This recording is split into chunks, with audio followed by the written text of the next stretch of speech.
किस श्राप के कारण महाभारत के महायोद्धा अर्जुन को लेना पड़ा नास्तिक कन्नप्पा का जन्म? ऐसा क्या हुआ था? किस चमत्कार के कारण नास्तिक कन्नप्पा बन गए महादेव के परम भक्त? कन्नप्पा द्वारा शिव पिंड पर मांस चढ़ाने और थूकने पर भी क्यों दिया महादेव ने कन्नप्पा को मोक्ष? आइए जानते हैं नास्तिक कन्नप्पा की महादेव द्वारा मोक्ष प्राप्त करने तक की कथा। अर्जुन के अहंकार के कारण अपने ही बड़े भाई भीम के पौत्र बर्बरीक द्वारा श्राप दिए जाने के कारण अर्जुन को नास्तिक कन्नप्पा का जन्म लेना पड़ा था।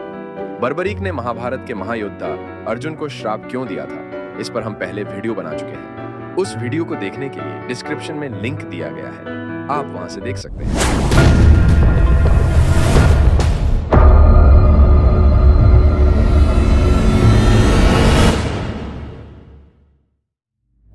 बर्बरीक के श्राप के कारण महायोद्धा अर्जुन का पुनर्जन्म भिल्ल जाति में हुआ था। इस जन्म में उनका नाम थिन्ना था। महादेव ने थिन्ना को कन्नप्पा की उपाधि प्रदान की थी। वो कन्नप्पा जो बचपन से ही नास्तिक थे। ईश्वर भक्ति में उनको कोई रुचि नहीं थी, यहाँ तक कि अपने कबीले के मंदिर में विवाह करने से भी उन्होंने इनकार किया था। कबीले के मंदिर में जो देवी देवताओं की मूर्ति थी, उन्हें कन्नप्पा बस पत्थर ही मानते थे। जिन्होंने उनका पालन पोषण किया, स्नेह दिया और जिन जानवरों का वो मांस खाते थे, सिर्फ वही उन्हें प्रिय थे। कन्नप्पा का विवाह उनके ही कबीले के मुखिया की पुत्री नीला से हुआ था। वो नीला जो कन्नप्पा की बचपन की साथी थी। एक ओर कन्नप्पा कट्टर नास्तिक थे तो दूसरी ओर नीला परम शिव भक्त थी, परंतु इन दोनों में सुंदर तालमेल था। कन्नप्पा नास्तिक होने पर भी शिव भक्ति करने से नीला को रोकते नहीं थे। यहाँ तक कि एक बार नीला के मन में कालहस्ती शिव मंदिर जाने की उमंग जागी तो कन्नप्पा ने नीला को अपने पीठ पर उठाकर कालहस्ती शिव मंदिर तक पहुंचाया था। परंतु कन्नप्पा नास्तिक होने के कारण उन्होंने मंदिर में प्रवेश नहीं किया। कालहस्ती शिव मंदिर नीला को इतना भा गया कि उसने कन्नप्पा को वहीं समीप के जंगल में झोपड़ी बनाकर रहने का विचार जताया। कन्नप्पा का नीला पर इतना प्रेम था कि छोटी से छोटी नीला की कोई भी बात वो टालते नहीं थे। दोनों ने अपना संसार कालहस्ती शिव मंदिर के समीप के जंगल में बसाया।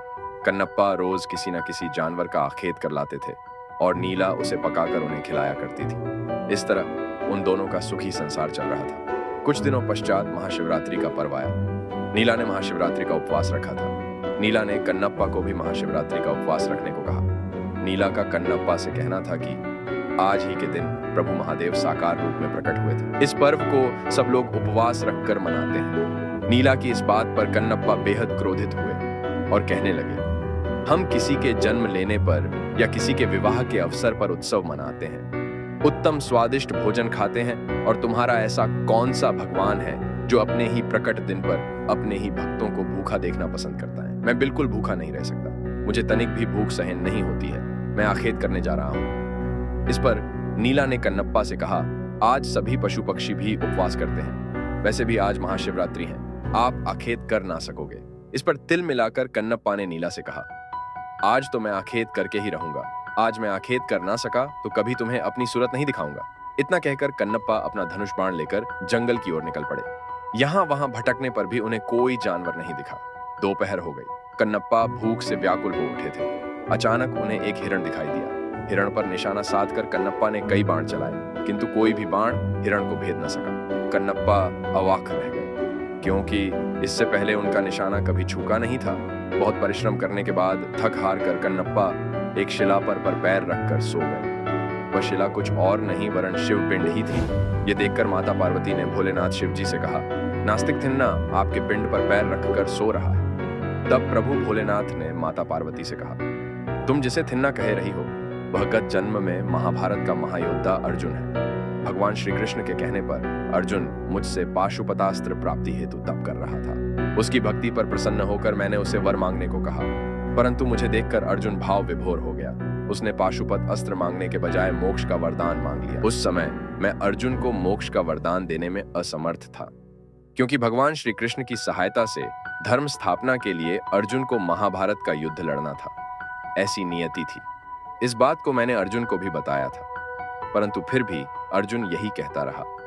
आपको देखने के बाद कुछ और देखने की इच्छा शेष नहीं रही। इस पर मैंने अर्जुन से कहा, तुम्हें अगले जन्म में मोक्ष अवश्य दूंगा। इस जन्म में जिस हेतु तुम्हारा जन्म हुआ है, पहले उसे पूरा करो। इतना कहकर और पाशुपतास्त्र का वरदान देकर मैंने अर्जुन का मन संतुष्ट किया था।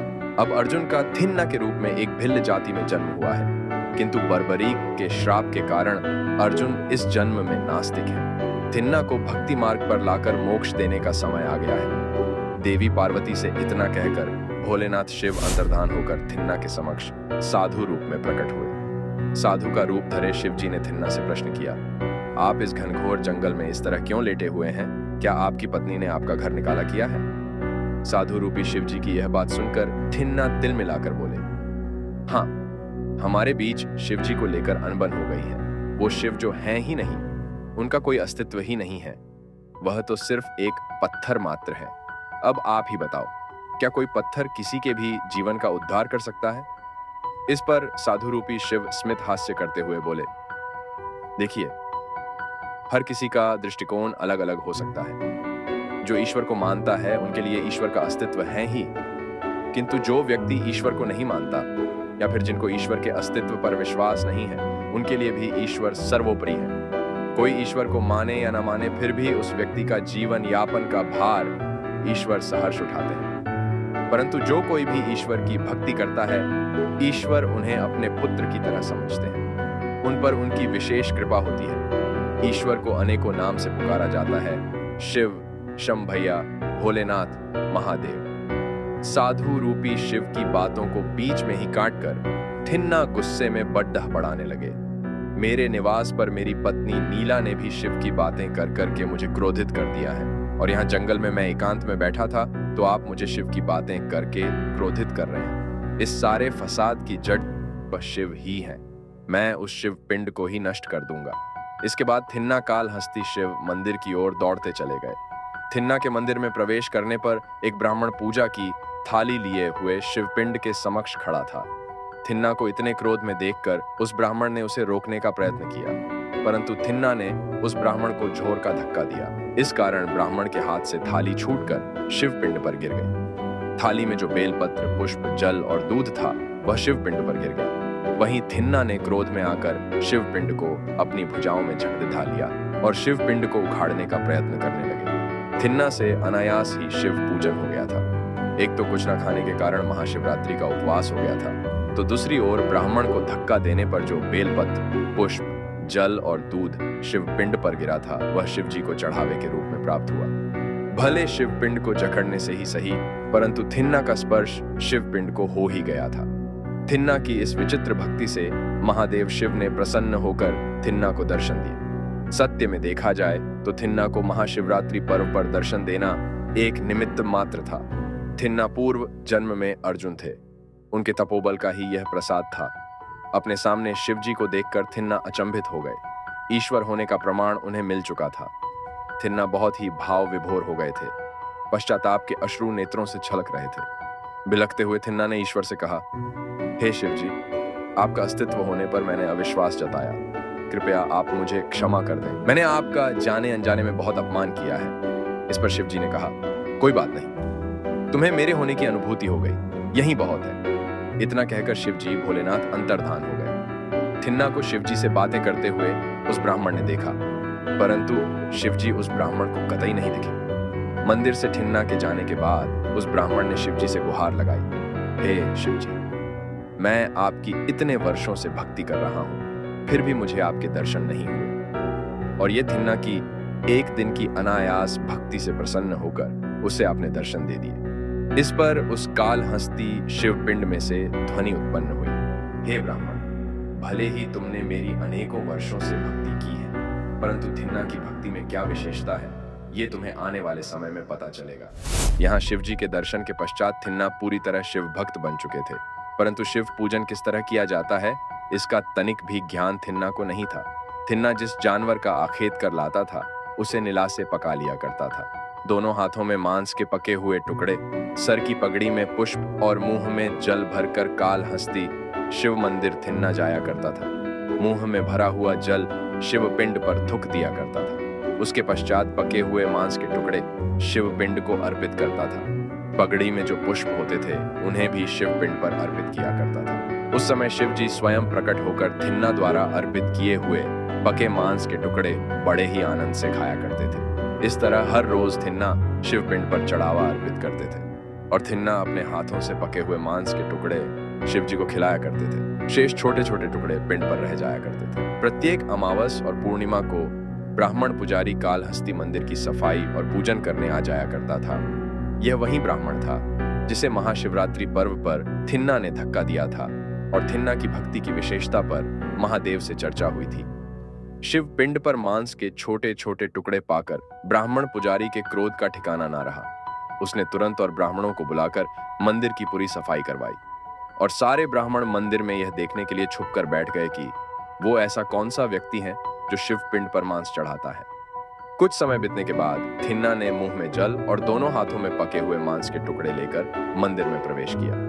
थिन्ना के मुंह में जो जल था वह शिव पिंड पर थूक दिया और मांस के टुकड़े शिव पिंड पर अर्पित कर दिए। हर रोज की तरह शिव प्रकट हुए, परंतु थिन्ना के सिवाय और किसी को दिखाई नहीं दे रहे थे। छुपे हुए सारे ब्राह्मणों ने मांस के टुकड़े शिव पिंड पर देखे तो बहुत ही क्रोधित हुए। सारे ब्राह्मणों ने मिलकर थिन्ना की जमकर पिटाई की और थिन्ना को उसके मांस के टुकड़ों सहित उठाकर मंदिर के बाहर फेंक दिया। मंदिर के पुजारी छोड़कर सारे ब्राह्मण चले गए। थिन्ना फिर से वह मांस के टुकड़े उठाकर मंदिर आ गए। पुजारी ब्राह्मण फिर से छिपकर दृश्य देखने लगा। थिन्ना ने पुनः मांस के टुकड़े शिव पिंड पर अर्पित किए, परंतु शिवजी प्रकट नहीं हुए। शिवजी के पिंड पर जो आंखें थीं वह लाल हो गई थीं और उनमें से अश्रु छलक रहे थे। थिन्ना को लगा शिवजी की आंखों में कोई रोग हो गया है। थिन्ना तुरंत जंगल जाकर जड़ी बूटी ले आए।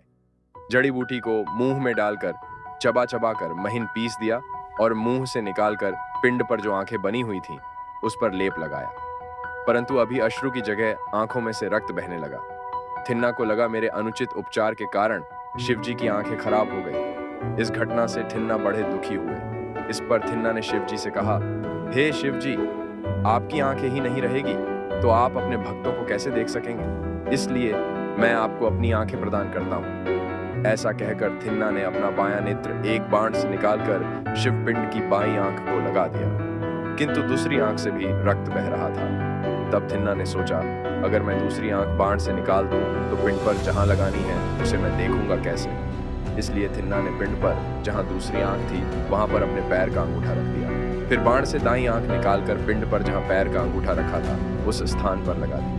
अपनी आंखें खोकर और इतना दर्द सहकर भी थिन्ना शिवजी से यही कहते रहे कि हे शिवजी, मुझे आप जैसी तीसरी आंख नहीं है। मैं मेरे मन से तीसरी आंख भी आपको सौंपता हूँ। शिवजी थिन्ना का यह त्याग देखकर अति प्रसन्न हुए। थिन्ना को शिवजी द्वारा अपनी आंखें पुनः प्राप्त हुई। उसी समय नीला भी मंदिर आकर थिन्ना के समीप खड़ी हुई। माता पार्वती और भोलेनाथ शिवजी ने एक साथ दोनों को साक्षात दर्शन दिए। शिवजी ने थिन्ना से कहा, तुमने मुझे अपनी आंखें प्रदान की हैं, इसलिए आज से तुम कन्नप्पा नाम से प्रसिद्ध पाओगे। कणु का अर्थ होता है आंख और अप्पा यानी मैं स्वयं, दोनों को मिलाकर कन्नप्पा होता है।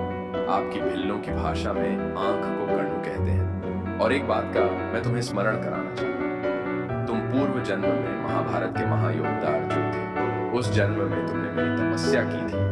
मैंने अगले जन्म में मोक्ष प्राप्ति का वरदान दिया था। उसकी पूर्ति हेतु मैं आज तुम्हें मोक्ष प्रदान करता हूँ। तभी नीला ने कहा, अगर इन्हें मोक्ष मिल जाएगा तो मैं अकेले जीवन जीकर क्या करूंगी? इस पर माता पार्वती ने कहा, पति के कर्मों का आधा फल पत्नी को भी प्राप्त होता है और वैसे भी तुमने बचपन से ही शिव भक्ति की है, इसलिए थिन्ना कन्नप्पा के साथ साथ तुम्हें भी मोक्ष मिलेगा। थिन्ना कन्नप्पा और नीला के हृदय से प्राण ज्योत निकलकर प्रभु शिवजी के हृदय में समाहित हो गई। इस प्रकार थिन्ना कन्नप्पा और नीला को मोक्ष प्राप्त हुआ। इस सारी घटना को उस छिपे हुए ब्राह्मण पुजारी ने देखा और सुना। थिन्ना कन्नप्पा की भक्ति की विशेषता उसे समझ आई। सच में देखा जाए तो थिन्ना कन्नप्पा की ही कृपा से उस पुजारी ब्राह्मण को शिवजी और माता पार्वती के दर्शन हुए। आगे चलकर थिन्ना कन्नप्पा और नीला की शिव भक्ति की कहानी को इन्होंने ही प्रचलित किया। ऐसी थी कन्नप्पा और नीला की कहानी। आप सभी को ये कहानी कैसी लगी कमेंट करके अवश्य बताइए। धन्यवाद। ऐसे ही छुपे हुए रहस्य को जानने के लिए हमारे YouTube channel the hidden truth को सब्सक्राइब करें और बेल आइकॉन को प्रेस करें, जिससे हमारी हर वीडियो का नोटिफिकेशन आप तक सबसे पहले पहुंच जाएगा।